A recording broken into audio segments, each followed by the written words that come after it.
UDF 1979 അതായത് 80കളിൽ UDF അധികാരത്തിൽ അല്ലെങ്കിൽ UDF നിലവിൽ വന്നതിന് ശേഷമുള്ള വോട്ട് പെർസെൻറ്റേജിൻ്റെ ഷിഫ്റ്റ് എടുത്ത് നോക്കിക്കഴിഞ്ഞാൽ കൗതുകകരമായൊരു കണക്കുണ്ട്.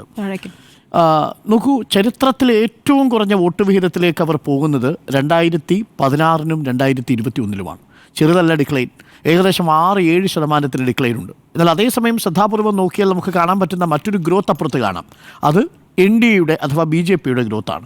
2016 6% BJP 11% വളരുന്നതാണ് 2016 നമ്മൾ കാണുന്നത്. 2016 2021 തമ്മിലുള്ള വ്യത്യാസം നോക്കിയാലും BJPയുടെ വളർച്ച എവിടെ കാണാം.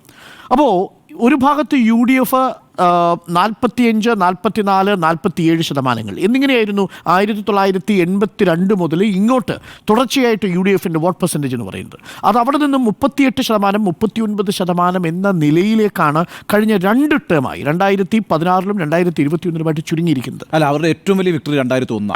അതാണ് ഞാൻ പറയുന്നത്. ഈ 2001 വിക്ടറി നോക്കൂ. എന്താ 2001 വിക്ടറിയുടെ പ്രത്യേകത? 2001 വിക്ടറി ചരിത്രത്തിലെ ഏറ്റവും വലിയ വിജയം. 99 സീറ്റാണ്. ഏകദേശം 40 സീറ്റോളം 1996 അപേക്ഷിച്ച് 40 സീറ്റുകൾ നേടിയ വലിയ വിജയമായിരുന്നു. അതൊരു വലിയ ട്രെൻഡായിരുന്നു. അത്രയും ഒരു UDF തരംഗം ചരിത്രത്തിൽ ഇന്നേവരെ ഉണ്ടായിട്ടില്ല. പക്ഷേ അത്തരത്തിലൊരു വലിയ തരംഗം ഇക്കുറിയും ഉണ്ടാവുമെന്ന് ആരും പ്രതീക്ഷിക്കുന്നുമില്ല. UDFനുള്ളിൽ പോലും അങ്ങനെ പ്രതീക്ഷയില്ല. ഞാൻ അതിലേക്ക് എത്തണമെന്ന് പറഞ്ഞപ്പോഴാണ് ഈ കണക്കൊക്കെ അവിടെ നിന്ന് കിട്ടിയത്. പക്ഷേ അവിടെ ഒരു പ്രധാനപ്പെട്ട വിഷയമുള്ളത്, ചില 2 കണക്കുകൾ UDFനുള്ളിലുണ്ടെന്നാണ് ഞാൻ മനസ്സിലാക്കുന്നത്. ഞാൻ UDFിലെ 2 പ്രബല കക്ഷികളുമായിട്ടും അവിടുത്തെ സോഴ്സുകൾ സംസാരിച്ചു. ഒരു വിഭാഗം പറയുന്നത് 95 സീറ്റുകൾ വരെ നേടാം എന്നതാണ് UDFിലെ ഒരു കണക്ക് കൂട്ടൽ. എന്നാൽ അത് മറ്റൊരു വിഭാഗം അംഗീകരിക്കുന്നില്ല. അവർ പറയുന്നത് മനക്കണക്കാണ് എന്നാണ്. അങ്ങനൊരു കണക്ക് യഥാർത്ഥത്തിൽ റിയലിസ്റ്റിക് ആയിട്ട് പറഞ്ഞാൽ ഇപ്പോഴും 56 സീറ്റുകളിലേക്കാണ് UDF കൃത്യമായ കാൽക്കുലേഷൻ വഴി എത്തിയിരിക്കുന്നത്. അതിനും അപ്പുറത്തേക്കുള്ള കണക്കാണ് ഇനി നമ്മൾ വർക്കൗട്ട് ചെയ്യുന്നത്. 56 നമുക്ക് ഉറപ്പാക്കാൻ പറ്റും. അതായത് കഴിഞ്ഞ തവണയുള്ള 42 നിന്ന് 14 സീറ്റുകൾ വരെ വേണമെങ്കിൽ നമുക്ക് അധികം ഈ ഘട്ടത്തിൽ നേടാം. ഇപ്പോൾ നിലവിലിരിക്കുന്ന ഈ സാഹചര്യത്തിൽ ഇനി അങ്ങോട്ട് തുടർന്നുള്ള വർക്കിലാണ് ബാക്കിയുള്ള കാര്യങ്ങൾ ഇരിക്കുന്നതെന്നാണ് UDFിലെ മറ്റൊരു ഘടകകക്ഷി പറഞ്ഞത് ഇന്നത്തെ ചർച്ച. അപ്പോൾ യഥാർത്ഥത്തിൽ ഈ കണക്കുകളാണ് UDFിനെ വലയ്ക്കുന്നത്. എങ്ങനെയാണ് ഈ പെർസെൻറ്റേജിൻ്റെ ഡിക്ലൈനെ തിരിച്ചു കൊണ്ടുവരാൻ പറ്റുക? അത് സീറ്റായിട്ട് എങ്ങനെ കൺവേർട്ട് ചെയ്യാൻ പറ്റും? 38% നിന്ന് 44% വളരണമെങ്കിൽ 2 സാധ്യതയുള്ളൂ. ഒന്നുകിൽ വളർച്ച നേടിയ BJPയുടെ വോട്ട് ബാങ്കിനെ തകർക്കണം, അതല്ലെങ്കിൽ ഉറച്ച CPMൻ്റെ LDFൻ്റെ കോട്ടകളെ തകർക്കണം. നിലവിലത് സാധ്യമല്ലെന്നറിയാം. കാര്യം 2016 സാഹചര്യം പോലും 2021 ശേഷമില്ല. അവിടെ കേരള കോൺഗ്രസ് മാണി വിഭാഗം ഇപ്പുറത്തേക്ക് വന്നു, കേരള കോൺഗ്രസ് ബാലകൃഷ്ണ വിഭാഗം വന്നു. ചെറിയ പെർസെൻറ്റേജേ ഉള്ളൂ, 1% താഴെയാണ് അവരുടെ വോട്ട് പെർസെൻറ്റേജ് എങ്കിലും അത് നിർണായകമാണെന്നേ. ഇപ്പോൾ പത്തനാപുരത്താണെങ്കിലും കൊട്ടാരക്കര ആണെങ്കിലും ഒരു നിർണായകമായ വോട്ട് ബാങ്ക് കേരള കോൺഗ്രസ് ബാലകൃഷ്ണപിള്ളയ്ക്കും ഉണ്ടല്ലോ. അപ്പോൾ അത് ചെറുതല്ല എങ്കിൽ പോലും ഈ കണക്ക് യഥാർത്ഥത്തിൽ UDFിനെ വലയ്ക്കുന്നുണ്ട്. അപ്പോൾ അതിൽ നിന്നാണ് UDF ഇന്നത്തെ ചർച്ചയ്ക്ക് തുടക്കമിട്ടിരിക്കുന്നതെന്നാണ് ഞാൻ മനസ്സിലാക്കുന്നത്. ഇന്ന് ലീഗിലെ നേതാക്കൾ ദീപദാസ് മുൻഷിയുമായി സംസാരിച്ചതിനു ശേഷം അതിൽ ചില നേതാക്കളുമായി സംസാരിച്ചപ്പോൾ ഞാൻ മനസ്സിലാക്കിയത് അവർ വളരെ ഹാപ്പിയാണ്. RSPയിലെ നേതാക്കളും ഒരു പരിധിവരെ ഹാപ്പിയാണ്. RSPയിലെ ഒരു നേതാവ് എന്നോട് പറഞ്ഞത്, പേര് തന്നെ പറയാം, ഷിബു ബേബി ജോൺ തന്നെ എന്നോട് പറഞ്ഞത്, ഞാൻ വളരെ ഹാപ്പിയാണ്. ഇതേവരെ UDFിൻ്റെ ഇത്തരത്തിലൊരു ചർച്ചയിൽ ഇങ്ങനൊരു കോൺഫിഡൻസ് കിട്ടിയിട്ടില്ല എന്നാണ് ഷിബു ബേബി ജോൺ എന്നോട് പറഞ്ഞത്. ഏറ്റവും കൂടുതൽ സമയം സംസാരിച്ചു, ഏകദേശം 50 മിനിറ്റ് സമയം ഷിബു ബേബി ജോണിൻ്റെ RSP UDFിൽ ദീപദാസ് മുൻഷിയുമായിട്ട് സംസാരിച്ചു. മറ്റുള്ളവർക്കൊക്കെ 10-12 മിനിറ്റ് മാത്രം കിട്ടിയപ്പോൾ RSP വിശാലമായിട്ടാണ് ഈ കാര്യത്തെ അവതരിപ്പിച്ചതെന്നാണ് ഞാൻ മനസ്സിലാക്കുന്നത്. ലീഗും അവതരിപ്പിച്ചു കേട്ടു. ലീഗ് വളരെ പൊളിറ്റിക്കലായി ചില കാര്യങ്ങൾ സൂചിപ്പിച്ചു എന്നാണ് ഞാൻ മനസ്സിലാക്കുന്നത്. ലീഗ് ഇതിൽ ആത്മവിശ്വാസം ലീഗിന് വരാനുള്ള കാര്യം, എൻ്റെ ഈ വിഷയത്തിൽ എൻ്റെ നിലപാട് താൽക്കാലികമായി ആത്മവിശ്വാസം കിട്ടി എന്നുള്ളതാണ്. ആശങ്ക അകന്നു എന്നതാണ് എൻ്റെ നിലപാട്. അതിൻ്റെ കാരണം ലീഗിലെ പ്രതിനിധികൾ മുന്നോട്ട് വെച്ച നേരത്തെ UD ബാലകൃഷ്ണൻ സൂചിപ്പിച്ച വിഷയങ്ങൾക്കും അപ്പുറം 2-3 കാര്യങ്ങൾ കൂടി അവർക്ക് ചില ഉറപ്പുകൾ കിട്ടിയിട്ടുണ്ട്. അവർ കരുതുന്നു അങ്ങനെ സംഭവിക്കാൻ സാധ്യതയുണ്ട്. അതിലൊന്ന്, മുഖ്യമന്ത്രി പദത്തിനു വേണ്ടി പ്രത്യക്ഷമായോ പരോക്ഷമായോ നേതാക്കൾ തമ്മിൽ ഒരു കിടമത്സരം ഉണ്ടാവില്ല. ഇത് ദീപദാസ് മുൻഷിയിൽ നിന്നൊരു ഉറപ്പ് വാങ്ങാൻ ലീഗിലെ നേതാക്കൾക്ക് സാധിച്ചിട്ടുണ്ട്. പ്രത്യക്ഷമായോ പരോക്ഷമായോ, അതായത് പരോക്ഷമായി എന്ന് പറഞ്ഞാൽ ഇത്തരത്തിൽ ഒരാൾ ഉദ്ഘാടനം ചെയ്യുമ്പോൾ മറ്റൊരാൾ മറ്റൊരു ഉദ്ഘാടനം ചെയ്യുന്നു, 2 തരത്തിൽ വേദിയിൽ വന്നിട്ട് തൻ്റെ സാന്നിധ്യം ഉറപ്പാക്കുന്നു എന്ന മട്ടിലുള്ള ഒരു കിടമത്സരം നേതാക്കൾക്കിടയിൽ ഉണ്ടാവില്ല എന്നുള്ളത് ലീഗിനെ ബോധ്യപ്പെടുത്താൻ നിലവിൽ ദീപദാസ് മുൻഷിക്ക് സാധിച്ചിട്ടുണ്ട്. ഡൽഹിയിലെ ഡിക്ലറേഷൻ അതുതന്നെയായിരുന്നു. ഏറ്റവും പ്രധാനപ്പെട്ട ഫെബ്രുവരിയിൽ നടന്ന ഡൽഹിയിലെ ചർച്ചയിൽ ഉരുത്തിരിഞ്ഞതും മുഖ്യമന്ത്രിക്ക് വേണ്ടി നിങ്ങളാരും കുപ്പായം തുന്നി വയ്ക്കേണ്ടതില്ല എന്നുള്ളതാണ്. അത് മനസ്സാ അംഗീകരിച്ചിരിക്കുന്നു നേതാക്കൾ എന്ന് ലീഗിന് ബോധ്യപ്പെട്ടിട്ടുണ്ട്. ഇത് കേവലം ഒരു പ്രതീതി മാത്രമല്ല, ലീഗ് വിശ്വസിക്കുന്നു ഇനി ഈ തെരഞ്ഞെടുപ്പ് കഴിയുന്നതുവരെ അങ്ങനൊരു ചർച്ച രമേശ് ചെന്നിത്തലയുടെ ഭാഗത്തു നിന്നോ വി.ഡി. സതീശൻ്റെ ഭാഗത്തു നിന്നോ കെ.സി. വേണുഗോപാലിൻ്റെ ഭാഗത്തു നിന്നോ കെ. സുധാകരൻ്റെ ഭാഗത്തു നിന്നോ ഉണ്ടാവില്ല എന്നുള്ളത് ലീഗിനൊരു ഉറപ്പ് കിട്ടി എന്നുള്ളതാണ് ലീഗിന് ആശങ്കയകലാനുള്ള ഒരു പ്രധാനപ്പെട്ട കാര്യം. രണ്ടാമത്തത് ഏറ്റവും നിർണായകമായത് സ്ഥാനാർത്ഥി നിർണയ ചർച്ചകൾ വരുമ്പോൾ വിജയസാധ്യത മാത്രമായിരിക്കണം മാനദണ്ഡം എന്നുള്ളത് ലീഗിൻ്റെ ഒരു ആവശ്യമായിരുന്നു. അത് ദീപദാസ് മുൻഷിയും കോൺഗ്രസും തത്വത്തിൽ അംഗീകരിച്ചിട്ടുണ്ട്. ഇത് അംഗീകരിച്ചു എന്ന് പറയുമ്പോൾ ഒരു പ്രധാനപ്പെട്ട കാര്യം കൂടിയുണ്ട്.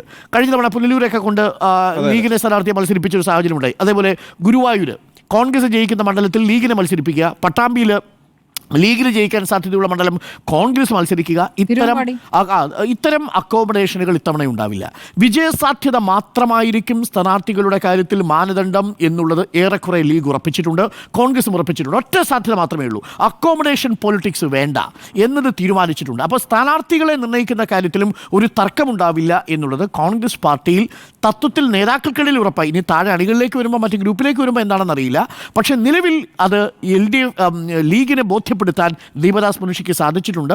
ആ വിവരം കോൺഗ്രസിൻ്റെ ഹൈക്കമാൻഡിനെ ബോധ്യപ്പെടുത്താൻ ലീഗിനും സാധിച്ചിട്ടുണ്ട്. അപ്പോൾ അങ്ങനെ വന്നാൽ ഒരു പക്ഷേ ഞാൻ മനസ്സിലാക്കുന്നത് കോൺഗ്രസിന് ഈ ഗുരുവായൂരും പട്ടാമ്പിയും പോലെയുള്ള മണ്ഡലങ്ങളിൽ ലീഗും കോൺഗ്രസും തമ്മിൽ സീറ്റ് വെച്ചുമാറാനുള്ള സാധ്യത പോലും ഉണ്ടാവുന്നുണ്ട് എന്നാണ് ഞാൻ മനസ്സിലാക്കുന്നത്. ആ അർത്ഥത്തിലുമുള്ള ആശങ്ക അകന്നിരിക്കുന്നു എന്നുള്ളതാണ്.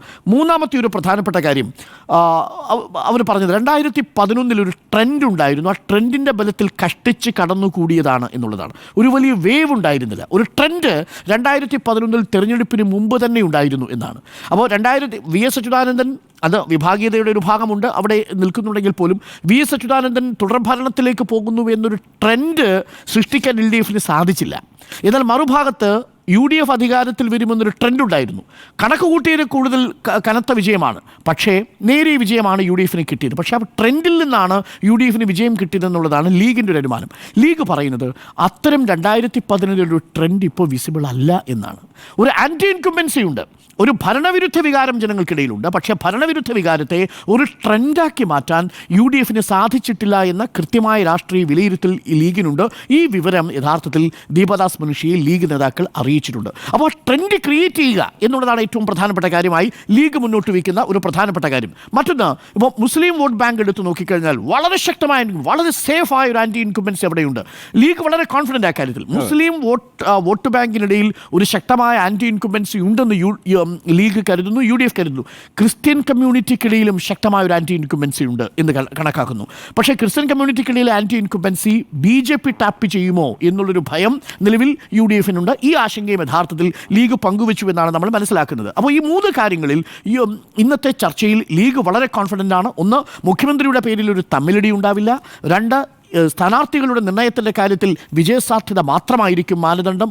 മൂന്നാമത്തത്, നിലവിൽ ഈ ഒരു ട്രെൻഡ് ക്രിയേറ്റ് ചെയ്യുക എന്നതൊരു രാഷ്ട്രീയ ആവശ്യമായി ലീഗിനെ ഹൈക്കമാൻഡിനെ ബോധ്യപ്പെടുത്താൻ സാധിച്ചിരിക്കുന്നു എന്നുള്ളതാണ്. അത് യഥാർത്ഥത്തിൽ ഈ ചർച്ചയുടെ ഒരു ഫലമായി ഈ ലീഗും കണക്കാക്കുന്നു. ലീഗും ഈ ചർച്ചയിൽ വളരെ കോൺഫിഡൻറ്റുമാണ്, തൃപ്തിയുമുണ്ട്. ഇനി RSP പറഞ്ഞ വളരെ പ്രധാനപ്പെട്ട കാര്യമുണ്ട്. ലീഗ് ഉന്നയിച്ച വിഷയത്തിന് സമാനമായൊരു രാഷ്ട്രീയ ആവശ്യം RSP ഉന്നയിച്ചിട്ടുണ്ട്. RSP പറഞ്ഞത് ഇങ്ങനെയാണ്, ആ വാക്കുകൾ ടു കോട്ട്: LDF വിരുദ്ധതയുണ്ട്, എന്നാൽ UDFന് ഒരു പോസിറ്റീവായൊരു സാധ്യത നിലവിലുണ്ടെന്ന് ബോധ്യപ്പെടുത്താൻ നമുക്ക് സാധിച്ചിട്ടില്ല. ഒരു LDF വിരുദ്ധതയുണ്ടെങ്കിലും ഒരു UDFനുള്ള ഒരു സാധ്യത പോസിറ്റീവായി ഇനിയും ഒരു പബ്ലിക് പെർസെപ്ഷനിലേക്ക് കൊണ്ടുവരാൻ പറ്റിയിട്ടില്ല എന്നുള്ളതാണ് യഥാർത്ഥത്തിൽ RSP മുന്നോട്ട് വെച്ചത്. അപ്പോൾ ആ വിരുദ്ധത എവിടെയുണ്ട്, ഒരു ആൻറ്റി ഇൻകംബൻസി എവിടെയുണ്ട്. ആ ആൻറ്റി ഇൻകംബൻസിയെ നിങ്ങൾക്ക് ഒരു വിജയസാധ്യതയാക്കി മാറ്റാനുള്ള തന്ത്രങ്ങളാണ് ഇനി മെനയേണ്ടത്. ആ തന്ത്രങ്ങൾ മെനയുന്നതിനിടയിൽ ഈ നേതാക്കളുടെ തമ്മിലടി, നേരത്തെ പറഞ്ഞതുപോലെ ഒരു പൊതു പെർസെപ്ഷൻ നിൽക്കുന്നുണ്ട്, ഒരു ഐക്യമില്ലായ്മയുണ്ട് എന്നുള്ളതൊരു പബ്ലിക് പെർസെപ്ഷൻ ഉണ്ട് എന്നുള്ളതാണ് RSP പ്രധാനമായിട്ടും മുന്നോട്ട് വെച്ചത്. ആ പൊതു കാഴ്ചപ്പാട് മാറണം എന്നുള്ളതാണ് പറഞ്ഞത്. അതിലും വളരെ ശ്രദ്ധേയമായ മറ്റൊരു കാര്യം പറഞ്ഞത്, ഈ BJP ക്രിസ്ത്യൻ വോട്ട് ബാങ്കുകളിൽ കടന്നു കയറുന്നതിനെ കുറിച്ചാണ് ഏറിയ പങ്കും സംസാരിച്ചത് എന്നാണ് പറഞ്ഞത്. അതിൽ തന്നെ ചില താല്പര്യം RSPയുടെ ഉള്ളതായി നമ്മൾ മനസ്സിലാക്കുന്നത്. KPCC പ്രസിഡന്റ് സ്ഥാനത്തേക്ക് ഒരു ക്രിസ്ത്യൻ നേതാവിനെ കൊണ്ടുവന്നാൽ അത് വളരെ പോസിറ്റീവായിരിക്കും. തുറന്നു പറഞ്ഞില്ലെങ്കിൽ പോലും ഈ സംസാരത്തിൽ ഒരു രാഷ്ട്രീയ ലക്ഷ്യമായി നമ്മൾ മനസ്സിലാക്കുന്നത് അതാണ്. മറ്റത് ഒരുപക്ഷെ ബെന്നി ബെഹനാൻ്റെ പേരായിരിക്കാം മനസ്സിലുണ്ടാവുക. ഇനി അതല്ലെങ്കിൽ ഈ BJPയുടെ കടന്നുകയറ്റം തടയാൻ വേണ്ടി ഈവൻ കേരള കോൺഗ്രസ് മാണിയെ തന്നെ ജോസ് കെ മാണിയെ തന്നെ തിരികെ കൊണ്ടുവരുന്നതിനോടും ഷിബു ബേബി ജോണിന് വളരെ അനുകൂലമായ നിലപാടാണ് ഇട്ട് നമ്മൾ മനസ്സിലാക്കുന്നു. അപ്പോൾ ദീപദാസ് മുൻഷിയുമായി നടന്ന കൂടിക്കാഴ്ചയിൽ RSP സംബന്ധിച്ച് വളരെ കോൺഫിഡൻ്റ് ആണ്, ലീഗിനെ സംബന്ധിച്ച് വളരെ കോൺഫിഡൻ്റ് ആണ്. അവർ മുന്നോട്ട് വെച്ചിരിക്കുന്നത് ഒരു ട്രെൻഡ് സെറ്റ് ചെയ്യാൻ നമുക്ക് സാധിച്ചിട്ടില്ല. ഇനി വസ്തുതാപരമായി നമ്മൾ പരിശോധിച്ചാലോ UDF അടുത്ത കാലത്ത് എടുത്തിരിക്കുന്ന എല്ലാ സമരപരിപാടികളും തുടക്കത്തിൽ വലിയ രീതിയിൽ കൊട്ടിഘോഷിക്കപ്പെടുകയും എന്നാൽ സമരം 1-2 ദിവസം കഴിയുമ്പോൾ അത് അണഞ്ഞു പോവുകയും അതിൻ്റെ ആവേശം ആർക്കും ഇല്ലാതാവുകയും പലപ്പോഴും ദുർബലമായി തീരുകയും അത് അവസാനിക്കുന്നത് നമ്മളാരും അറിയാതെ പോവുകയും ചെയ്ത ഒരു പ്രശ്നമുണ്ട്. അതാണ് യഥാർത്ഥത്തിൽ ഈ സർക്കാരിനെതിരെയുള്ളൊരു ജനവിരുദ്ധ വികാരത്തെ ടാപ്പ് ചെയ്യാൻ യഥാർത്ഥത്തിൽ UDFന് സാധിക്കുന്നില്ല.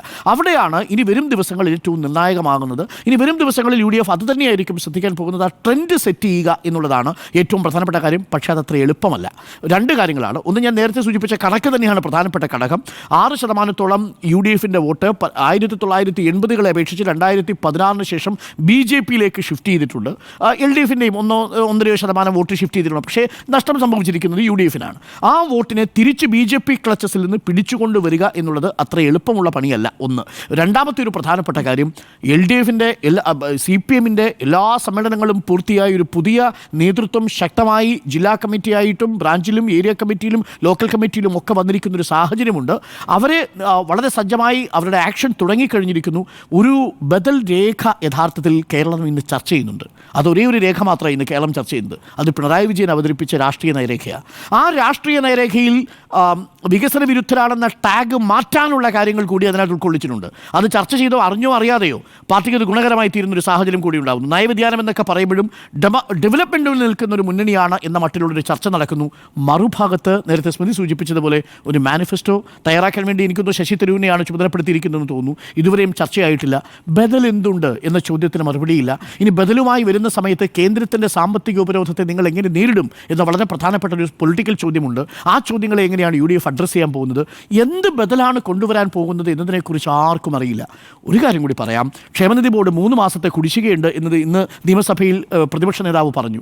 പക്ഷേ ധനമന്ത്രി പറഞ്ഞത് അടുത്ത വർഷം ഈ 3 കുടിശ്ശിക കൂടി കൊടുത്തു തീർക്കും. ക്ഷേമനിധി ബോർഡിൻ്റെ കാര്യത്തിൽ സാമൂഹ്യ പെൻഷൻ കുടിശ്ശികയും കൊടുത്തു തീർക്കും. ഈ പണം കൃത്യമായി ജനങ്ങളുടെ വോട്ടർമാരുടെ കൈകളിലെത്തും. കാസർഗോഡ് മുതൽ തിരുവനന്തപുരം വരെയുള്ള ദേശീയപാതയുടെ വികസനവും കണ്ണാടി പോലെ മിന്നുന്ന റോഡുകളും ഉണ്ടാവും. വികസനത്തിനെക്കുറിച്ചുള്ളൊരു ബദൽ രേഖയും LDFിനുണ്ട്. UDFിൻ്റെ കയ്യിൽ എന്തുണ്ട് എന്നാണ് ചോദ്യം. അപ്പോൾ ആശങ്ക അകന്നു എന്ന് തന്നെയാണ് എൻ്റെ ടേക്ക്.